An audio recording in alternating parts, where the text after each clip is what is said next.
After watching Filip Hrgovic just get that decision last night, I think it's time to make Hrgovic versus Alen Babic in Croatia.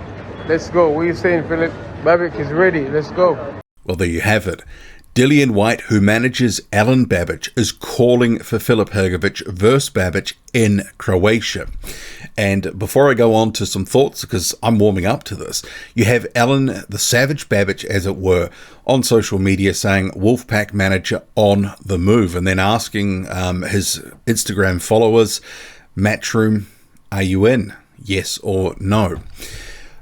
This sort of fight has felt like it's been talked about a bit, but these guys have been a little bit too far apart in terms of the development, where they're going, that sort of thing. You've had Alen Babic coming up. He's felt like a gimmick at times. He's been hurt in some fights, but he has, in the same breath, the same token, been a hugely exciting fighter and in very fun fights to watch. He has a natural rivalry with Filip Hrgovic, his countryman. There is some bad blood. These guys have trash-talked each other mercilessly, and Alen Babic has been described by Filip Hrgovic as a retarded guy. So Filip Hrgovic has been a little bit dismissive of Babic to some extent, but there has been the carrot that this could happen, that this would be a fight that could be made. And off the back of Filip Hrgovic's performance against Zhang Zhilei, where he did look a little bit vulnerable at times. He was dropped in that first round. He was hurt multiple times through the fight, but managed to fight through that adversity and overcome and ultimately get a decision on the cards. A little bit controversial in some people's minds. It feels like until he gets his IBF title shot, which could be, 12, 18 months away, he's going to have to fight someone. And is it the time in the next 12 to 18 months to have this sort of fight? Because if you're Team Hrgovic, you might be looking at this going, I need to stay busy, I need to stay active. It'd be good to build Hrgovic's profile even further. And a better build-up for a fight against Alen Babic, who he's expected to beat, would be just the trick to build his profile a little bit further. And compared to some other options in the heavyweight division, may be seen as a lower risk fight. But Babic does have that style where he just comes out all guns blazing, rock 'em, sock 'em, trying to just wing away shots galore. It's like a 3-4 round strategy or bust. And after those 3 or 4 rounds, he's absolutely gassed if he hasn't got you out of there.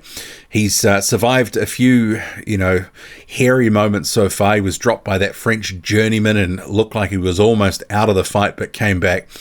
So it might be the sort of fight that he would jump at, because him and Hrgovic in Croatia, if they would hold this, be a pay-per-view event. So both these guys would get pretty well paid, and comparatively probably to what they've already made, it could be, at least for Babic, it would probably be career high. Maybe also for Filip Hrgovic, bearing in mind that the IBF final eliminator didn't pay Hrgovic millions. It was in the sort of more low 100,000s.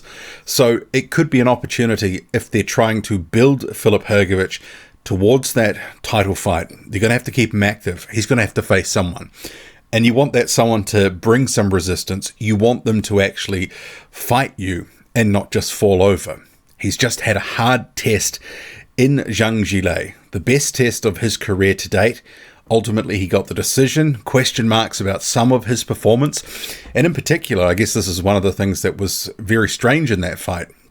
You had Hrgovic sometimes taking a couple of big shots and then sort of going walkabout and looking a bit out of it. A lot of people have been commenting on that. But of a fight with Alen Babic, I'm sure that Hrgovic, if it made sense, and for the promoters, if it makes dollars, it's going to make sense. So it could be something where there's a move to it. And perhaps in people's minds now, after looking a little shaky at times against Zhang, people might consider that the fight with Babic is actually not as much of a mismatch as they'd previously thought. Although I think that Filip Hrgovic would deserve to still be the heavy favourite in that. But there were some chinks in the armour in that fight against Zhang. Far too hittable. And obviously he was hurt multiple times. Babic throws the kitchen sink. he could potentially hurt Hrgovic, whose defence is just so leaky. But so too, Filip Hrgovic can crack, and ultimately I think a lot of people would expect he should knock Alen Babic out. But I would like to see that fight. I think that's not a bad fight at all, and especially the circumstances Hrgovic finds himself in. He can't not take a fight in the next 6 to 12 months as he waits for something to happen with the IBF title, what's happening, because if there's an undisputed fight, etc., he's going to be waiting. And the IBF is not necessarily the next in the rotation of the 3 belts if Usyk is to have a defence. So, or if a mandatory's called, it's not going to be the IBF next. It should be the WBA by the rotation system. So, questions about what he should do. Dillian Whyte wants to make it. Would you watch it?